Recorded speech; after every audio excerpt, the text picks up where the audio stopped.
Sinabi po ba kay Laika na na-extend yung... Oh, alam niya. Ano reaction niya, sir? Malungkot. Pero wala tayong magawa. That is beyond our control. Yung decision ng committee doon sa House of Representatives. Pero saan may information na ba kung dito lang siya or pwede pa siyang i-transfer sa correctional? Paano po? That we don't know. Kung anong plano.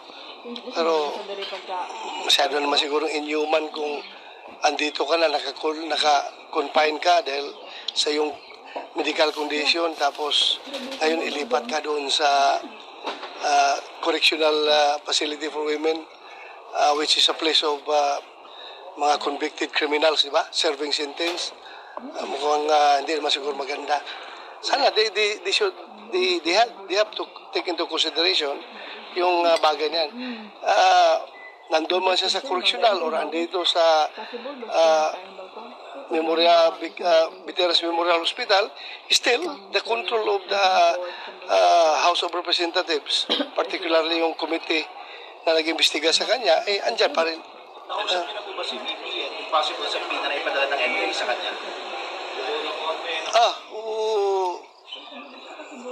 Naghintay sila kung may dumating na sampina. Kay VP po? Oo. Pero may coordination, sir? Ah? May coordination ng NBI? Wala pa. Ako pa nga nag-inform sa kanya kanina, yung napanood ko kagabi yung press con ng Malacanang, na nandun yung NBI, nandun yung DOJ, at saka yung yung isa. Yung ako nag-inform sa kanya ngayong umaga, nag-usap kami.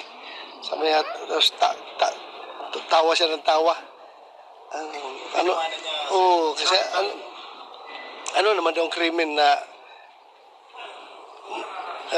na-commit niya na patayin muna siya bago siya magka-commit ng crime. By that time, sinong mananagot kung patay na siya? Di ba? Yung nga ang premise conditional. Patayin niyo ako, ipapatay ko kayo. May plano po ba si VP Sara na sumipot po sa NBI kung dahil papatawag siya dito? I don't see that as a problem. Pag may mga ganong investigasyon, harapin niya yan. Harapin niya lahat yan. One by one. Huwag naman na sabay-sabay. Harapin niya yan. Kung ano pang investigasyon na meron, harapin niya.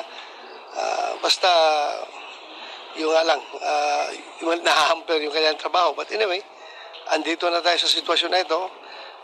She's willing to face everything that is thrown at her. Senator, sabi reasoning na lang daw ito para lahat daw ng staff ni BP na nauuspital. Anong reaction mo dito, sir? Anong sabi na? Parang dahilan na lang daw ito na lahat nauuspital ng mga staff mo, sir. Hindi ko nakita anong nangyari. Nakita ba ninyo kahapon sa hearing na nag-collapse right there and then doon sa hearing yung si Acosta? At pwede palang i-drama yan. Pwede bang i-drama yung pagka-collapse mo? Nakita naman yun, you can judge for yourself. Tingnan yung video. Kung nanonood kayo sa hearing, makita mo niya kung doon mismo sa hearing na nag-collapse. So, yung ginawang rason. Dapat, lahat na yun, pati yung mga lalaki, nagpa-collapse na doon para dito na makulong lahat. Di ba? Kung yan ang plano. Sige, mag-collapse kayo lahat dyan. Sige, para dito kayo kulong. Pero sir, yung punot dulo nito, parang natakot ba si Ma'am Gina Acosta, kinabahan, bakit nag-collapse? Sinong hindi kakabahan yung harap mo, imbestigahan ka ng ganyan at very hostile pa yung mga line of questioning na pero masyado pang you can see that for yourself. I need not comment on the way they handle their hearing. Sir, is the VP ready for the prospect of her getting arrested?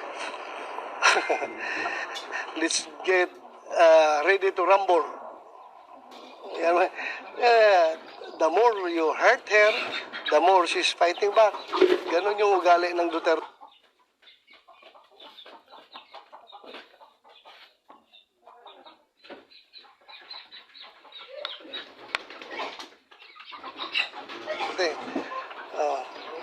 Hindi yan natatakot. Yung press con yung Pangulong Duterte kagabi, were you able to monitor it, sir? Meron po ba kayong reaction isa sa mga... Iba yan? Iba internet ko. Sinabi niya, kung magkakaroon daw po ng pag-aakla, susuportahan daw niya sa mga militar. But Kasama daw sa... but he was not inciting. Yes, sir. Gusto niya kausapin lang military, di ba? Sabi niya kausapin lang na military, being the ultimate guardian of the Constitution. Kung saan dapat na side sila, kung mag-decide silang gano'n, then he will support them as far as defending the Constitution is concerned. Sir, as a mayor, anong sinasabi? Lakas na challenge yesterday by the former president is he's challenging the military to, not to support yung adik daw na presidente.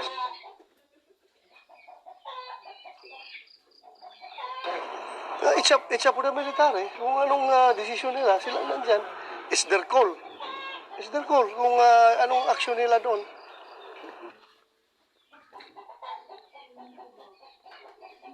It's their call.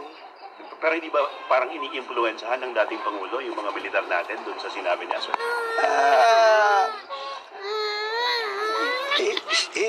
He's just laying down the options available sa military for them to know, for their own consumption.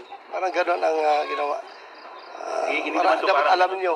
Senator, parang hindi ba ito parang naniningil ng utang na loob dahil nung termino niya, inalagaan ng mga militar, ng mga polis? Hindi naman sa gano'n. Wala naman siyang gano'n.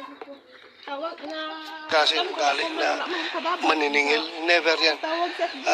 Sa dami niyang mga tulong, assistance na naibigay sa akin noon, nung bata pa ako sa serbisyo, hanggang ngayon, I never, pagpapakita ko ng loyalty sa kanya, no, I don't need your loyalty. You just serve the people. Wag mo na akong isipin. That's not my type na magpakita ka na sip-sip ka sa kanya.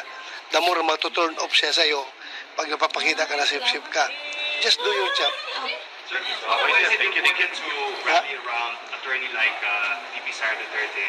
You've been here for days. Oh, And you really believe it's political persecution yes, happening? I believe. I strongly believe. Yeah. Thank you, sir. Thank you Okay. very much, sir. Thank you, ha?